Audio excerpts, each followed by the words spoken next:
Mr. President Ruto, naomba tunaongea na dakika 2 tu. Mimi nataka utuambie tulikosea nini? Ama kupa kura kwa rais ndio tulikosea? Tulikosea wapi kiongozi wetu? Tuambie baba. Kitu gani tulikosea? Ama wewe kuwa rais wetu ndo tulifanya makosa kuchagua wewe mzee? Nini mbaya? Mbona Wakenya tunaumia hivi? Kwa sababu wewe ndo umekelia kiti. Mbona unatawala venye wataka? Unafanya vitu venye wataka, usikizi hata koti. Kuna kitu gani tumekufanyia? Juzi tulikuwa na maandamano juu ya mafuta, ukasema utapunguza mafuta mpaka skendo limeenda chini.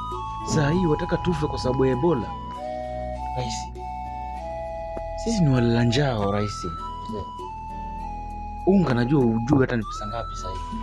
Ujui sukari tunanunua vipi, ujui makaa tunanunua vipi mzee. Wengi tunateseka sisi wa Kenya. Kama Amerika wenyewe, Amerika kule wamewakataa watu wao. Amerika wamewakataa watu wao kwa sababu hawataki kuambukiza. Maana unajua ile gonjwa unaambukizwa kama kolera vile. Ikianza kuambukiza ni hivyo na mtaisha hivyo. Wewe unataka Wakenya waishi kwa sababu ya tamaa ya pesa. Rais, unauzwa kwa sababu ya pesa. Uuze nchi yako kwa sababu ya hela. Rais, mbona tulikosea wapi mzee? Kama sisi Wakenya kuna mahali tumekosea, naomba utusamee mzee baba. Maana sisi tuna machungu, tunaumia sana mzee. Sasa kama quarantine imeanza kujengwa imeanza quarantine imeanza kutengenezwa tayari, ni jamaa wameanza maandamano huko Lake pia.